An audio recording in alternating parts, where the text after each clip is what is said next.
Жек Лондоны зохиол Саран хөндөй 6 дугаар хэсэг. Замын их зэрэгэлтэн дээр машин гарч ирэхэд Бэлгэнэт дуугүй болон жолоогон татав. Жолооч машин огцомхон торомслоход сууж авсан хүмүүс нь морин тэрэгтэй яваа манай хоёрыг сонирхчирхан харж байна. Бэл гараа өргөж "Эрхмээ, та гадуур нь тойроод гарчихгүй юу?" гэж жолоочт нь хэлэхэд "Яаж болох вэ эрхмээ?" гэж жолооч нурж буй замын ирмэг эгц бэлэг туршлагатай нүдэрээ ажиглан хэлв. "Тэгвэл зогсоод л байхаас биш. Бэ замын 4 мэднэ. Морд маань машинаас чинь үргэн явбал эгц бэл дээр тэрэг онхолтно дэмээ" гэж бэл цаваалгаар хэллээ. Машин суусан хүмүүс уурсан хашгиралдаж эхлэв. "Чи хөдөөний хүн байж битгий дэмээр морд чинь яавал гэж зам тав бид явлаа. Хэрв чи" гэж жолооч агсрав. "Нөхөр минь, чи өөрөө зайлаад өгөл дөө. Хүнтэй ингэж ярих хэрэг юу байна? Надтай маргалдаа дэмээ. Замаараа гэдэргээ жаахан ухраатгал да тэгвэл болох байх шүү дээ. Өнгөрөх газар хүртэл ухарчих. Бид хажуугаар чинь гараад явъя. Өөрөөр яах вэ? Ухраатах" гэлээ. Жолооч ууралж эхэлж байснаа зорчигчтойгоо зөвлөлдснөө машинаа ухраан замын иргэдгийн цагуур оров. Хөөдгөө новчнууд эд машинтай хэдэн литр шатхуунтай бол эцэг өвгдөө маань тавьсан зам бүхэнд дархан эзэн гэж бодцгоон шүү гэж би л инээд алдан хэлв. "Арай болтол ингэж мөнгөнэлтэй биштэй. Аливаа яваараа. За яваараа хүй" гэж нөгөө жолооч эргэлтийн тэндээс хашгирлаа. "Хүлээзнээрээ хэдийд явхаа би мэдэж байна. Хэрв багтагцаа гаргаагүй бол чам дээгүр чиний наадмуу гангацуул дээгүр чинь гарна гэж мэдээрэй" гэж би л эгд үтсэн хэлв. Толгой хайлан байсан морд нь жолоогоо ялмгүй хөдөлгөхөд ухс хийж хэвгээ бэлэр зовлонгүй явж асфальттай зогсох машины хажуугаар шуртгийн өнгөрлөө. Зам нь дахин чөлөөтэй болоход би л "За, юун дээр зогслоо?" Тийм, манай эзнэгч гэсэн аваад үз. Яагаад тэр хүн 200 адуутай, хэдл бол хэдэн авгаа хүүхэдтэй, бас бус юмтай байхад та бид юучгүй байдаг вүлээ гэхэд сагсан. "Танд бол царай зүс эрүүл чирэг бий байна" гэж зөөлхөн хэлв. "Танд ч гэсэн. Гэхдээ бид ийм бараага лангуун дээр метрийн тэд эд гэж худалдаж байдаг даавуу шиг худалдаж байна шүү дээ. Угаалгын газарт та хэдэн жилийн дараа ямар болохоо өөрөө мэдэж байгаа.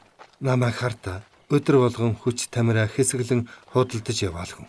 Миний чигчиг үсттэй" гэд жолоогооны гартаа шилжүүлэн нөгөө гараа үзүүлв. "Бусад хуруу шигээ атгаж танихаа болсон. Улмал муудаад байх юм. Бокс хийж байгаад булгалчхаагүй, ажлаас болсон юм. Би хүч чадлаа лангууны араас худалдсан. 4 морь хөлөлдөг тэрэгний дэлбэгчийн гарыг та ер нь үзэж байсан уу? Та ер нь харсан уу? Яг л шууны савар шиг болсон байдгийм шүү" гэвэл "Хуучин цагт бидний өвгөд илчилгүй хэрээр явж байх үед юм огтөр байж тэд ажлаас болж гар хуруугаа гимтэж байсан байх л та. Гэхдээ юугаарч гачигдаж дутагдаж байсангүй.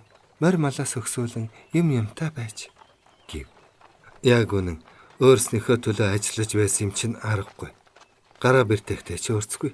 Гэтэл би эзний төлөө бэртээсэн. Эзний гарыг ямар гэж санана? Яг л ажил хийдэггүй эмэгтэй хүний гар гэсэн үг. Адуутай живчээтэй хүн хуруу хөдөлгөгч ажилгүй суух боломжтой байдаг байна. Гэтэл би аяг хоол олж идэх, өмсөх хувцас авах, мөнгө олох гэж бүлээн үзэж байна. Хорвоо ягаад ийм болсон болоо гэж бодохоос зэв өгөрдөг юм. Хэн нь ийм болгов? Үүнийг л мэдмээр санагддаг. За яах вэ? Одоо цаг өөр болжээ гэж бодъё. Тэгвэл хэн өөр болгов? Бурхан л биш байх. Толгой гэж аавна гэсэн ч биш гэж хэлэх байна. Ер нь бурхан гэж аль нэгтэй байдаг болов уу гэдгийг би сонирхдог хүн шүү. ертөнцийг бурхан жолооддаг бол миний эзэн юм уу? Танай тэр мөнгөний нярам мэд хүмүүс эмэгтэйчүүдийг хань болох нөхрөө хайрлаад хүүхэд төрүүлж жамаараа жаргаж явбал зохих ёстой тийм охтыг худалдан авч байх болгодог байх нь үү гэлээ. Би л мордо байн амрааж байсан боловч моригийн хөндөө орох хуучин замд тааралдсан өксүр газраар явхад усан хулган болтлон хөлөрчээ. Контракостагийн толгодыг даваад бас нэг огцом ихц газраар өгсөний дараа наранд дүниартан харагдах Редвудын намгам ногоон хавцал уруудав. Доогор нь үл харагдах горхины ус шоржигнож, эргэн тойрон эргэлтэн дүнгэнэх зүгийн бүхий төглийг биелзааж, сайхан газар байгаа биз гэв. Хачин сайхан газар байна. Ийм газар үзэхээр хөдөө сумаар санагдах юм. Би ч насаараа хотод суугаа хүн шүү дээ гэж Саксон санаа нийлв. Хуучин цагт хот гэж байгаагүй. Бүгд л хөдөө тосгон суудаг байсан шүү дээ. Би л толгой дахиж нэрээ тийм дуртай дургуйч бүгд хөдөө суухаас өөр яах вүлээ гэв. Тийм хөнгөн тэргэнд тоормос байдгүй учраас би л одоо мөрөө сарын замаар уруудахтаа жолоогол хамгаас илүү анхаарч яв. Саксон үгээр хэлээ гэвч үг мөхсдөм жаргалтаа яваагаа бодоод суудлынхаа түвшлэгт толгойгоо нүдэн. Би л түүн рүү харж явснаа сүүлдээ яасан бол гэж зовоод зөөлнөр яасан би чинь зүгээрөө гэхэд зүгээрээ хэрвээ нүдэн хийчих юм бол энэ бүх сайхан байхгүй болчих юм шиг санагтаад сайхан гэхэд багтмаар юм бүхний үнэн онгон дагшнаар. Үнэн онгон дагшин гинэ. Энд чинь харин гайхалтай байна. Надад лав тийг санагдаж байна. Хотод байшин, гудамж, цөмөр ямагт хуурамч. Энд бол тэсээр. Тийм ээ, таны зөв юм. Хэлэхэр чинь одоо л ойлголоо. Энд бол худал царайлах, лойвэрдах, худал хэлэх, мэхэлж маллах мэт юм огтгүй. Анх ургасан чигээрээ байгаа энэ модыг харлаач гэсэн олныг заллан мэхлэх, мөрий тавьсан этгээдүүдийн ашиг хонжооны төлөө нууцаар бузар болохаа зохиох, хутган уймлах, ов мэх хэрэглэх мэтэр бүхэл бузар булаа явдлын мэдэлгүй дэвжээнд анх удаа гарчгүй цэвэр ариун санаатай бяр чадaltaй залуусыг санагдуулна. Үнэхээр бүгд үнэн, бүгд шудраг юм. Саксон таач бас ойлгож ингэж бодсон тийм ээ. Би л бодол болсон нүдээр ээлдэгхэн харахад Саксон тэр харцанд сэтгэл тогтлон уйрав. Агшин бүрд сэрэмжтэй байхыг шаардах жинхэнэ сайн өрсөлдөгчтэй тулдаж танд нэг үзүүлэх юмсан. Тэгвэл миний дээд зэргийн бахархал болно. Таныг харж байгаа гэж бодсон цагт би заавал ялна. Шудрагч тулдаан болно. Үнэхээр шүү. Би амьдралдаа эмэгтэй хүний өмнө дэвжээнд гарах юмсан гэж ерөөс хөсдөггүй байж. Гэтэл одоо бол тэгмэр санагдаад байна. Ямар хач юм. Уг нь хашгиралдаж чарлахаас өөр юу ч ойлгодгүй улсал да. Харин та бол ойлгох байх. Ойлгоно гэж лавтаа хэлэх байна. Алтан шаргал тарай нарны гэрэлд халиуран харагдах энд тэндгүй жижиг тариачны талбай болсон цэлгэр хөндөөгөр хэсэг дэргүүлсний дараа би л та хүнд сэтгэлтэй болж явсан л үсттэй надад ярьж өгөхгүй юу? Хайр дурлалыг юу гэж боддгоо? Гэхэд Саксон толгоогоо удаанаар сэгсэрч сэтгэлтэй болсон байна гэж хаяа боддог байсан удаа би ямар тач байсан л байх нэ гэж би л дуалдав. Хардаж бодсон Саксон дотроо баярлан үнэндээ бол байгаагүй юм. Жинхэнэ ёсоор хизээч дурлаж үзээгүй. Хэрвээ тийм юм байсан бол өдөд хүнтэй суучихсан байлгүй. Хүнд хайтай л болж байж суун гэж би боддог. Гэт Саксон сэтгэлийн намраа. Цаад хүн чинь танд сэтгэлгүй байвал яах вэ? Мэдхгүй. Гэхдээ би хайрын татаж чадах байхаа гэж бодож байна. Хэмээн нэмсэглэж тоглосон янзтай хэлв. Нэрээ чадах байх шүү гэж би л дэмжив. Надад хайртай гэсэн ирчүүлд би адилхан хайртай байж үзээгүй маань тусгүй. Одоо яа гэх юм? Нэг зэрлэг молтгочин туулаа нэмгэн цагаан үйл мэд тоос татуулан зам дээгүр хөндлөн гарав. Дараа нь зам даган огцом ирэхэд хэсэг ногт руу дугуйн бараг доороос дэрхийн нислээ. Би Саксон хоёр нэгэн зэрэг баярлан хашгирав. Би тариачин болж төрөөг минь харамсалтай. Хүн угаас хотод суухаар төрсэн амьтан биш шүү дээ гэж би л хэлэхэд Саксон гүнээ сүрс алдан. Ямар ч л гэсэн хөдөөнийхэн битэн шиг биш юм да гэд хэсэг дуугүй болсноо. Энд бүх юм дэндүү сайхан юм. Онгон байгалийн дунд насаар амьдрна гэдэг чинь зүүдэнт л байх жаргал шиг санагдана. Индиан хүн болж төрсөн болоосаа гэж би заримдаа боддгийн гэв. Би л нэг юм хэлэх гээд азна бололтой байснаа. Та хайртай болох төхөж явсан нөгөө залуусынхаа тухай ярьж байснаа дуустал ярихгүй мүү гэв. Заавал мэдмээр байгаа мó? Мэдээд ч яах вүлээ те? Олигтой болсон биш. Мэдмээр байлгүй яах вэ? Та яриач те. Анхных нь Ол Стенли гэж хүн байсан юм. Юу хийдэг байсан хүм гэж би л асуух хэрэгтэй хүн шиг сонирхлоо. мөрөгтэй тоглоомч. Биелийн царай улааж нүд нь харанхуйлах шиг болж сэжигтэй наргагүй гинэт харахад нь Саксон инээд алдаж ерөнхийдөө нэг их сүттэй юм болоогүй. Би дөнгөж 8 настай байсан цаг. Би бүр хамгийн анхнаас нь эхэлж байна штэ. Ээжийг минь нас барсны хойно намайг Кенди гэдэг хүн асархаар авсан цагт би тэр хүнийг анх харсан юм. Кенди Лос Анжелест зочид буудал зоогийн газартаа байсан. Зочид буудал нь хариугүй жижиг. Тэнд нь ажилчин, бүр хар ажилчин бас төмөр замын алба хаагчтал бууна. Одоо бодоход Олли Стенли нөгөөдөлийнхээ цалин хөлсний нилээдийг нь завшчихдаг байсан бололтой. Харахад их гоё, номхон, урсгал зөөлөн ааштай, нэг их сайхан нүдтэй, сайхан цэвэрхэн гартай хүн байж билээ. Одоо ч гэсэн нүдэнд тод харагдаж байна. Хоолны дараа заримдаа надтай тоглоно, чихэр өгнө, өдрийн ихэнхийг гэртээ унтаж өнгөрөөнө. Яагаад тэгдэг байсныг би тэр үед ердөө ойлгохгүй байж. Өөр хувцас өмссөн, ич шидтэй хунтааж гэж би боддог байсан. Зоогийн газар байхад нь хүн алчихсан юм гинлээ. Харин өөрөө өөхөхдөө цаад халуурчнаач алж амьдсан гинлээ. Миний анхныхаар ингээд л төгссөн юм. Дараа нь би 13 нас хүрээд ахындаа толгой хоргодох болсон хойно одоо ч гэсэн би тэднийтэй байгаа шүү дээ. Нэг хүнд хайртай болж үтсэн. Ямар хүн байсан бэ гэвэл талхчин жаал. Ийш тийш талах зөөдөг жаал байсан юм. Бараг өглөө болгон сургууль руу явж байхдаа тааралддаг байлаа.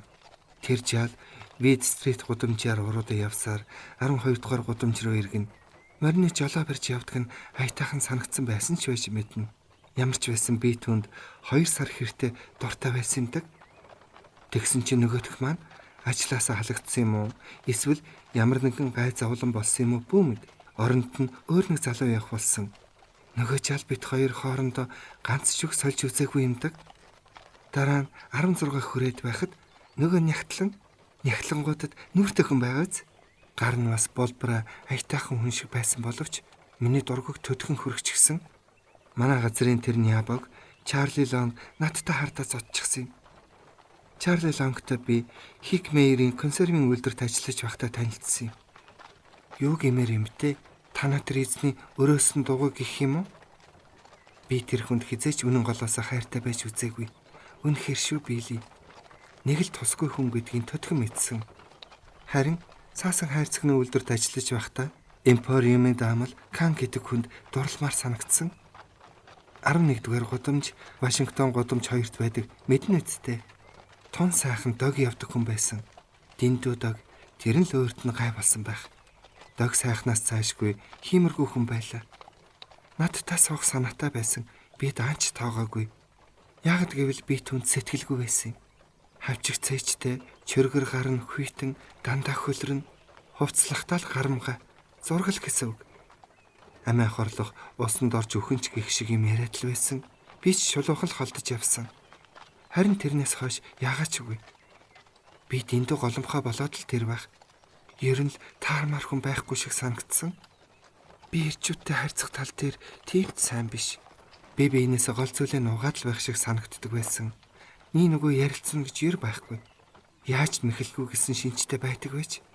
Харин Чарли Лонг үннээ нуудгүй. Нөгөө банкны нярвч бас өөрцгүй.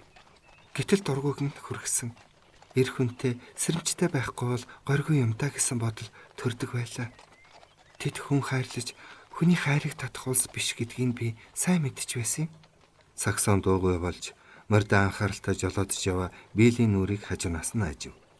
Бил яав гэсэн байдалтай харахад Саксон өөдөөс нь инээмсэглэж байв. Тэгснэ ядарсан янзтай сүнэж. За бүгдийг ярьчихлаа. Эрэгтэй хүнд өөрийнхөө тухай анх удаа бүгдийг ярьлаа. Одоо та ярина биз?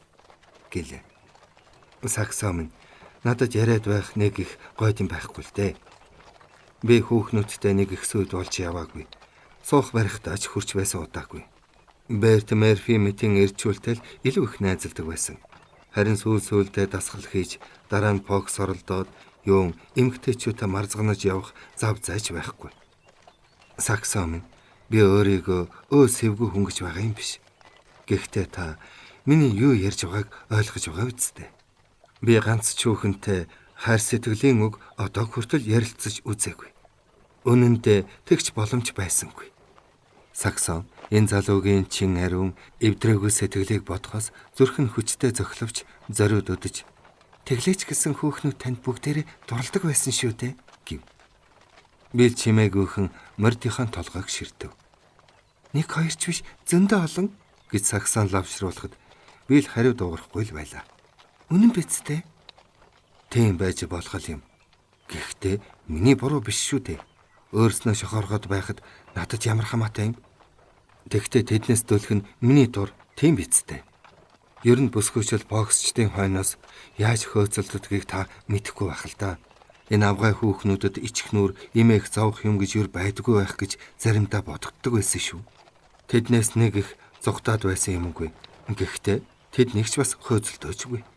Тэднээс болж бие зовоодог хүн бол тэнэг л гэсэн үг. Та ер нь хүн хайрлаж чаддгүй байхаа, тийм үү? Магадгүй. Гэхдээ Саксон урам хугарав. Өөрөө намайг эргүүлдээд байгаа тийм хүүхэнд би яагаад ч юм дурлдаггүй. Хөвгөөдд л аятайхан санагддаг байх. Харин жинхэнэ эр хүнд эмэгтэй хүн өөрөө нэхэл дагал болох муухай. Хайр сэтгэлээс дээд юм энэ хорвоод байхгүй гэж ээж минь дандаа ярьдагсан. Тэгээд ч хайр сэтгэлийн тухай шүлэг бичдэг байсан байх. Зарим нь Сан Хосе дахь бууцанд хэвлсэн байна лээ гэж Саксон ярьлаа. Та өөрөө юу гэж боддгоо? Би юу мэдэхгүй гэж Булзааровскийн хариулснаа инэмсгэлжгүй нүдийн ширтэж. Харин өнөөдөр шиг ийм сайхан өдөр хорвоод амьд явах үнэхээр сайхан санагдана гэлээ. Яриангүй тийм бас тэгээд ийм зугаалга гэж Билли яар нь нэмж хэлв. Нэг цагт Билл замаас гарч аглаг дээр очиж зогсов. Одоо юм хом идэж буй. Хөдөөний дэм буудалд орсноос ой модонд өглөөнийхөө хоолундыг идэж уусан минь дээр гэж би бодлоо. Энд тайван сайхан тухалж болно. Би тэргээ буулгатгая. Хаашаа яарах вэ? Харин та хоолундаа зэхэж бай. Сакснаас юм хом гаргаад илгчих. Саксон юм хом гаргаж эхлэмэгц Биллийг өрөмтгий гайхлаа. Зөндөө их гахаа дахианы махтай сэндвич, хавчны шанцаа, чансан өндөг, шинхэн цэлцгий, элдв төрлийн ногоо, бяслаг, давстай гүйс, зөрж гадил хэдэн шил шар ариг байлаа. Бас хачирлах янз бүрийн зүйлс их байхыг үзэхүл идэж уушны дэлгүүрийг тэр чигээр нь нүүлгээд ирж үгэмээр санагджээ. Бил хажууд нь ирж ногоон дээр суухад Саксон та яах гэж ийм их мөнгө зарав? Тоосгочдын бүхэл бүтэн баригадыг хооллож хүрхээр юм байна гэв. Бүгд амтлаг, тийм ээ? Тэр ч тийм. Тэгтээ дэндүү их байна. Тийм болоо. Ховор тарчиг байх димээ санагддаг юм. Жаахан шар ариг уугач амныхаа цангаа гаргах хэрэгтэй шүү дээ. Харин аягнуудаа мэдэлтэй байгаарай. Буцааж туш ах юм шүү. Хоолсны дараа Билл гэдрэг харж хэвтэн тамхиан сагаад Саксоныг хүүхэд ахуй цагийнхаа тухай яриач гэлээ.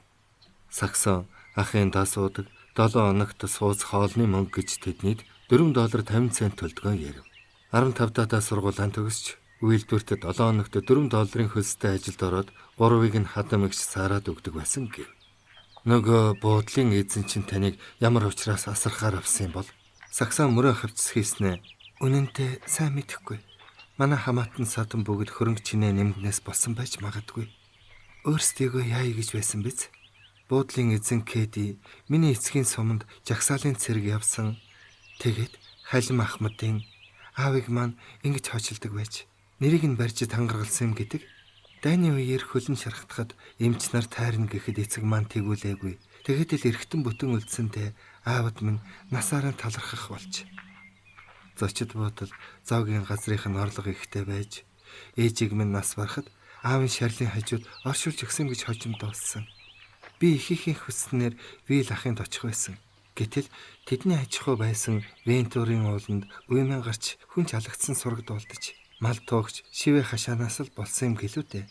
Ахыг шоронд удаан сууж гарч ирсэн хойно аж ахуйг нь өмгөөлөгчийн заргаар үн хаялцуулаад худалдчихж.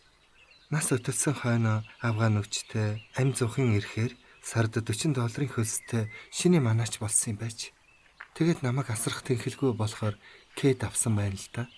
Кэд буудлын эзэнч гэлээ хүн сайтай байж. Эхнэр нь биерхэг царайлаг авгаа байсан юмдаг. Гэхдээ тийм ч их сайхан зантай биш.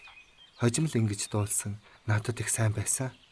Тэгэхээр хүмүүс юу ч гэж ярьсан үнэн байлаа ч гэсэн надад падгүй. Тэр авгаа надад муу юм ердөөч хийгээгүй. Нөхрийгөө өгсний дараа буруу замаар орж би ч асрамжийн газар очив юм. Тэнд базаахгүй байсан ч гэсэн би 3 жил болсон. Тэгтэл Том ах гэрлэж тогтмол ажилд орж намайг ч гэртээ аваачсан юм. Тэр цагаас хойш би тэдний сууж ажилд ороод бараг тасралтгүй ажил хийж явна да.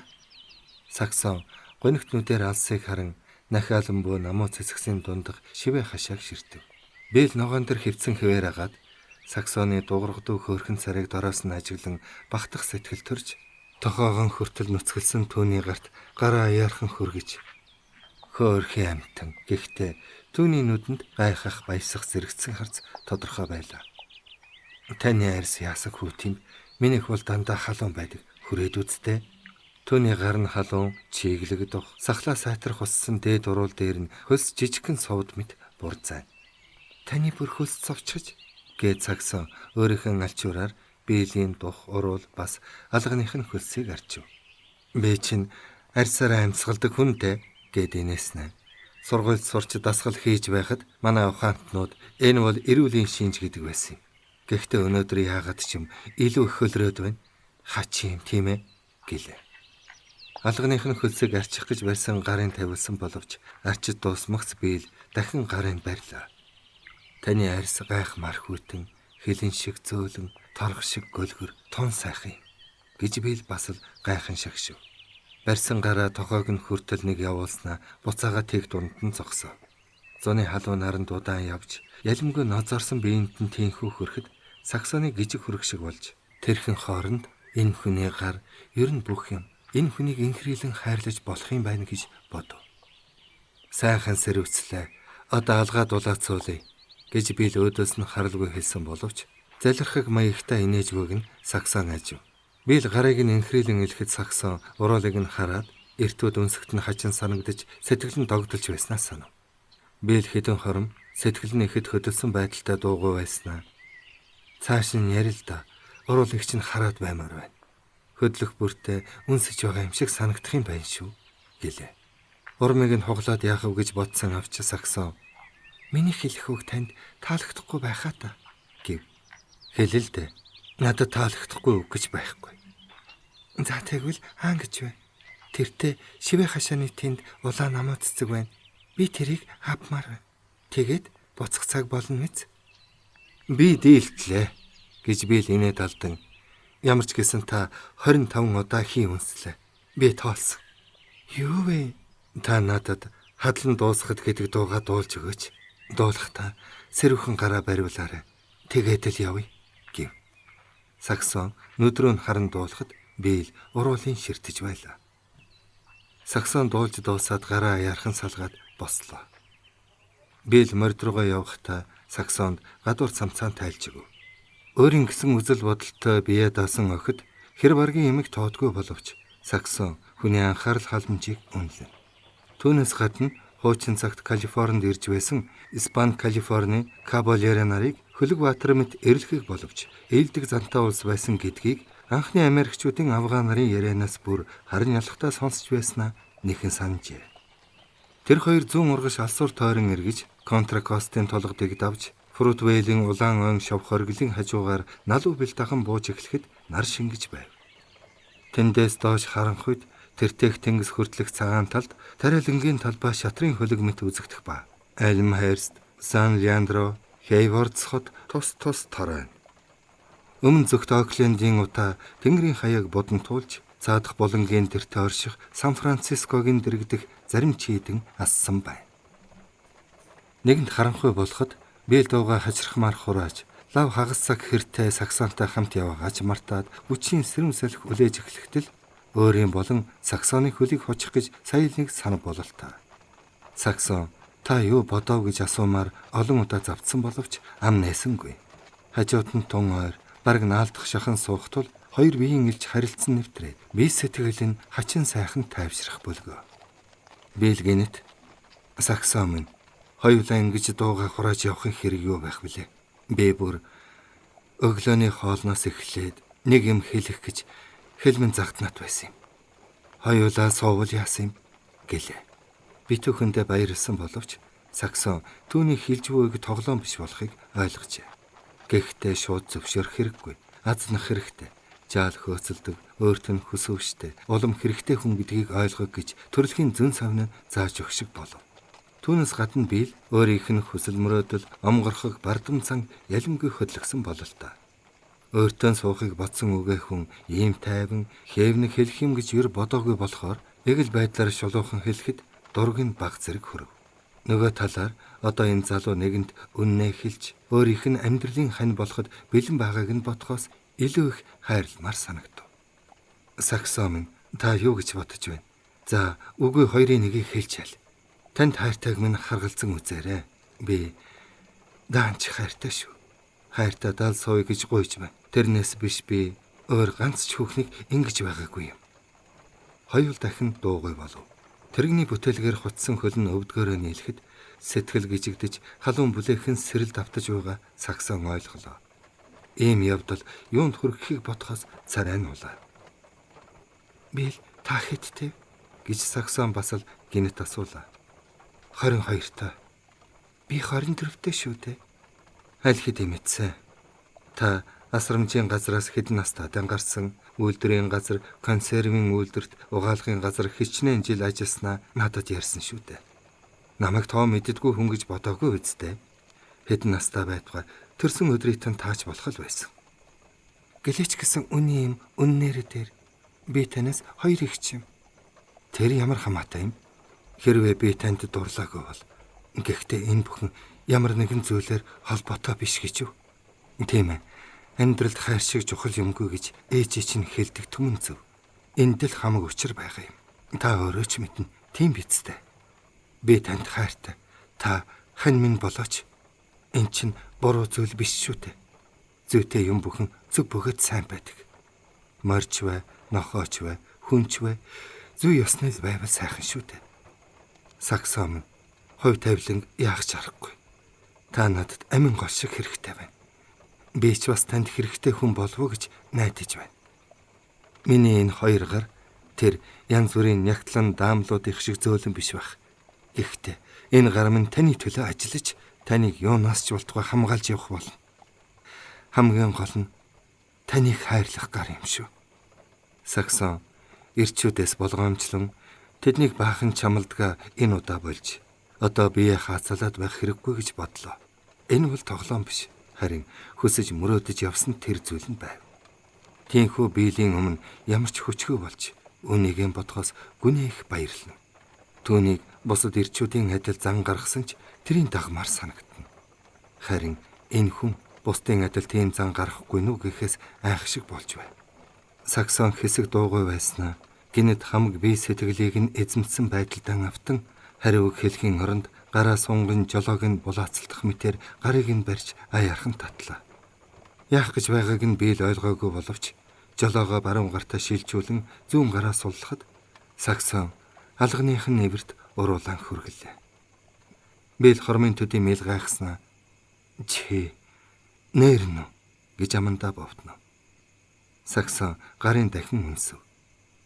"Би гарант чинь хайртай биелээ. Надад хорвоогийн хамгийн сайхан юм гэвэл гар чинь бай.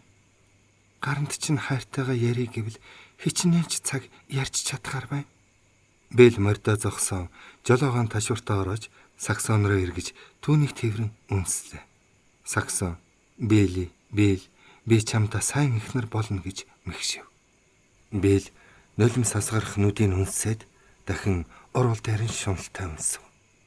Өглөөний хоол идэж байхдаа би юу бодож яагаад их хөлөрч байсныг одоо чи ойлгож байгаа бах. Би үнэхээр дуугүй байж чадамгүй болоод байсан юм. Би бүр чамтай анх уулзсан цагаас хайртай болсон. Би ч өөрсгүй мөн тэр үеэс л чамайг гих болсон. Чамайг хүчтэй, чадaltaй мөртөө, ээлдэг зөөлөн, анхаарал халамжтай гэж бодхоос тэр өдөржингөө чамаар бахархаж байж билээ. Ирчүүд бүгд хүндэлдэг. Хүүхэд хөл алдан гүйлддгийг мэдэж авсан. Намайг цэцэрлэгийн тэмдэг ширээний цаан сууж байхад чи тэр 3 ирландтай гайхамар тэмцэлдсэн. Би чамаар бахархаж байна. Би бахархаж байгаад чинь хөрөхгүй бол яа. Би чамайг өөрийн болгох гэж зүтгэсээр зорьсондоо хүрлээ. Энэ бүхэн итгэгч бэрх сайхан санагдаж байна. Гэнэт хэдэн хормын дараа сэрүүлэгтэй цаг дуугараад зүүд байвал яа. Ямар ч гэсэн зүүд байлаач гэсэн энэ хэдэн хормыг ашиглаатгая. Чамайг мөрөөдөж байсан миний мөрөөдөл биеллээ шүү дээ. Бийл ингэж хэлээд саксоныг өвдтөл тэрвэрлээ. Энэ жаргалтай мөч хязгааргүй өргөлжлээсэ гэж бодсон боловч тэр тэрвэрлэлтэй арай ихэн суллав. Бийл хазарт нь хацраа нааж сэрүүлэх дуугарахгүй. Одоо шөнө болж Фрутвелийн гэрэл харагдаж байна. Хоёр морь маань замын дунд ямар тайван зогсноо хараач. Ийм сайхан хоёр морийг хөллөөд залж явах нь дээдийн жаргал мэт байдаг байлаа. Гэтэл одоо тэд надад сонин биш санагдаж байна. Чамаасаа салмааргүй байна. Яан гэхэв явхаас өөр аргагүй. Уг нь явмааргүй л байна гэж шивгэнэв. Бил саксоныг байранд нь суулган хөлийг нь хучаад зэмлэж байсан мордийнхаа жолоог тогтров. Хагас цаг яваад дахин зогсов. Би одоо унтаагүй гэдгээ мэдлээ. Энэ бүхэн маань зүуд биш байж гэд дахин цолбороор гараа ороож саксоныг тэрвэрлээ. 6 дугаар хэсэг төгсөв.